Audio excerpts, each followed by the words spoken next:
Welcome to week 5 of this Enneagram Devotional Study. You guys have made it to another funner week, the one that's more encouraging than last week's Deadly Sins. So I hope that having read about these lesser known strengths of your type was encouraging to you, but also convicting in how you can actually push more into those strengths of yours. So, really, when we were talking about reflecting God and stuff like that, those are going to be more prominent strengths of your Enneagram type. Those are going to be the ones that are going to be on the infographics and all over Instagram and Pinterest, wherever you have learned about the Enneagram. You're going to have heard those things. You're going to have heard that 4s are creative and 8s are strong, and things like that. That's why when we are going to talk about something else about the Enneagram, I wanted to talk about strengths that are lesser known about these types. Talking about these strengths, especially in coaching that I've done, has really helped people lay more claim on their type, but also heal different parts of them, of these areas that are strengths, but might not have been treated like strengths. And so they can be really healing. And then for 6s and 1s, we're actually talking about something, part of their personality, that the more average to unhealthy types of their number are going to struggle with these things. But they are absolutely vital things for them to grow in. And once 1s and 6s do grow in these areas, it becomes like a superpower. And so I really wanted to dig and encourage 1s and 6s in these areas, because once they do grow in them, it becomes such a big strength. So let's go over them really quick, because I know not everyone in your group may have all the numbers. So I want to make sure we touch on all of them so that you are getting a very full view of the Enneagram and what these different types are like. We're going to start with 1s and then go through to 9s. So for type 1s, the strength that we talk about is grace. And this grace, both for themselves and for others, is really the thing that combats the inner critic and the pain points that they have, the anger that we talked about last week.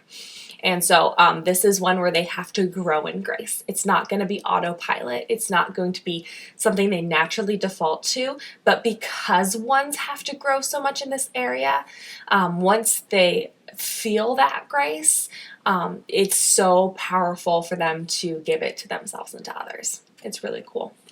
And then for type 2s, we talk about boldness.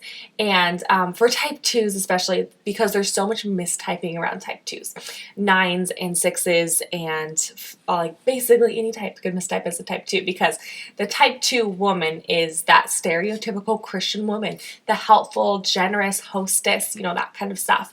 And so when I see people mistyping as a 2, one of the misconceptions I see the most often is that they are people pleasers, they don't know how to say no, and that they can be a doormat. And honestly, that's just not true. The 2s in my life, the 2s that I've coached, they are bold people. And a lot of that has to do with that they are the ones that say, here I am, send me. If they see a need that needs to be done, they are bold in fulfilling those needs. They don't tiptoe around people and wonder if they should get involved. They're like, oh, here's something that needs to happen. Let's do it. And in that way, they reflect God. And in that way, they are fully in their 2ness. And so I wanted to talk about boldness because it can be such an encouragement to type 2s to hear that proclaimed over their number and to fully embrace that in themselves, because that boldness is really beautiful. And then for type 3s, their strength is encouragement. And for type 3s, I think that this strength can feel so natural that they almost forget it's a strength. I think for all of the types, the things we are strongest in tend to be some of the things that that can be pain points in our lives for other people, because the things that come naturally to us and are easy for us to do, we kind of assume are easy things for other people to do. Like if it's natural for you to include other people, when other people don't include you, you think that they are very much just excluding you and purposely doing so. But when you have a specific strength, it's easy for you to do that. For other people, it's harder to do that if they don't have that strength. So it's not necessarily all the time that they are choosing not to do that, but to you, it's so second nature. You can't imagine it not being second nature, that it can hurt when people don't give that to you. And so for 3s, encouragement is so natural because they have this very forward-thinking mind and they see potential from a mile away, and they're so success-oriented that they just speak things that they see. And it can be a pain point to them that other people don't do the same thing to them because other people aren't as gifted in encouragement as they are. So in that way, this strength of threes can actually be kind of a pain point to them because it's something that they aren't given, and we address that a lot in the devotional. But it's definitely such a gifting of theirs, and I love to encourage threes in their encouragement. Like if they are already gifted in encouragement and it's so natural, think of that like on steroids when you encourage their encouragement. It's really cool. And then for type 4s, we talk about space saving, which is not even really a term that most people know the definition of. So space saving is basically if you're going to an event and you arrive and someone's like, hey, I saved a seat for you. Like that relief that rushes over you of like having a place. So there's that. Everyone knows that feeling. And for 4s, what this space saving is, it's emotional. It's, hey, you don't have to hide what you're feeling. I have space for you to feel whatever you need to feel. I'm not going anywhere. I'm not going to judge you. And in that way, that's why they say that 4s are so good with people that like just are sad or are having intense emotions that make a lot of people uncomfortable. They don't really phase 4s. And so 4s in that way can give a lot of space for other people to feel emotion and make it feel normal and make it feel acceptable and make them feel safe in that emotion. And so that's what space saving, that's what we consider it to be. And it's something we encourage 4s in a lot.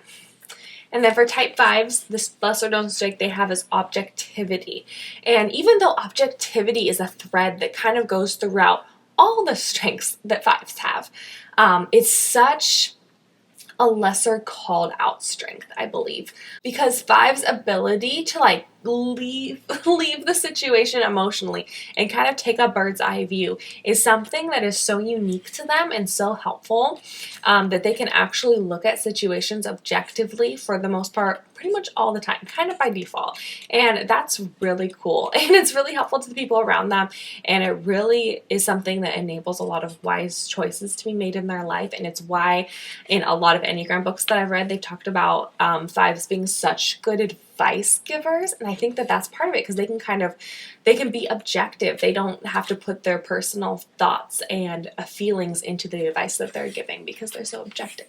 So for type 6s, we talk about courage. So this is the other one that they have to grow in a lot of courage because 6s naturally deal with a lot of fear and anxiety. That's just kind of a hum in the background of their life.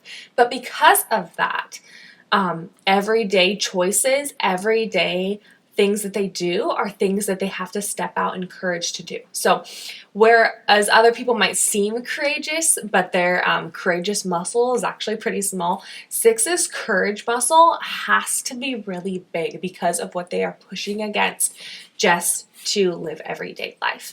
And so encouraging 6s in their courage, to fully claim their courage, I think is such a cool thing. And I think one of my very favorite days in almost any of these devotionals talks about Jesus in the Garden of Gethsemane crying and sweating blood before he went to the cross, and showing that it doesn't matter the stress and fear and anxiety you have about what you know that you have to do that's right.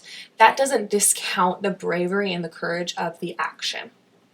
When you are anxious and stressed, like that almost makes the courage that went into the action even greater. It doesn't discount it, which I think is just such an important thing for everyone to know, but especially 6s. Like I think they discount their courage a lot because of the stress and anxiety and fear that comes before it. Okay, so for type 7s, their strength is long suffering. And I think out of almost any Enneagram number, this is the one I get the most emotional response from talking about, because 7s, I think they really struggle in the Enneagram world to feel like people take them seriously and people see their depth. And there's something about long suffering that really helps 7s to feel seen, to see that it's not that they don't have any bad emotion or that they don't feel things, but they will take care of everyone else and they will wait to respond. Like it's this patience about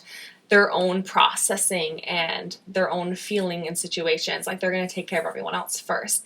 And in that way, it's this servant-heartedness, it's this patience, it's this love for other people that I've just seen so wonderfully laid out in so many sevens that I know. And I wanted to speak into these devotionals a lot because I feel like sevens need so much encouragement to embrace their long suffering, because it can be such a cool thing for them to even be able to bring up and show other people as a strength in their life. So for eights, their lesser known strength is tenderness. And this is also one of those strengths that I feel like makes them feel so much more seen, than just talking about strength and talking about drive and assertiveness and all that sort of stuff. Talking about the tenderness of the eight means that you are looking beyond the shallow. You are looking into the depths of who they actually are, where their intentions and their motivations actually live, and seeing the tenderness that actually is there, because it's definitely there. When you see a type 8 with a very small child or with an animal, you see tenderness. And it's so beautiful. It's like Jesus holding a lamb, all those pictures. It's such a cool thing. And I wanted to call that out, especially in eights in these devotionals, because it is one of those things that makes them feel seen.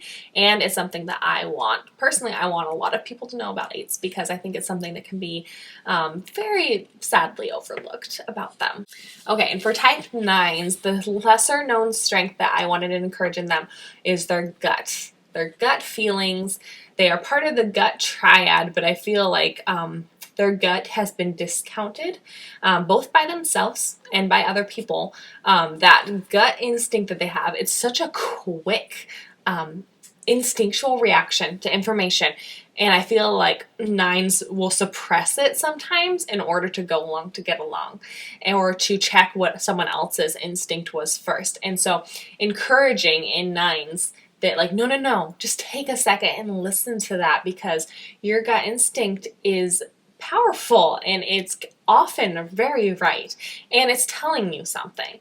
And so you can actually avoid a lot of conflict by listening to that gut response to information, because you might be agreeing to something or pushing conflict onto your future self that your gut is telling you, like, no, you need to just say no, instead of saying maybe or yes, and then have a conflict later of something you're going to have to take back. And so it's a really important thing for 9s to grow in, and to learn how to listen to their gut is a really cool thing. Okay, so as you guys talk as a group and you talk about each other's strengths and you talk about your own strength, there are some pretty deep questions in here. And so I'm going to turn this over to your leader for your guys' discussion. And I hope that this is just a really encouraging group night, both for your own type and you giving encouragement to the rest of the people in your group.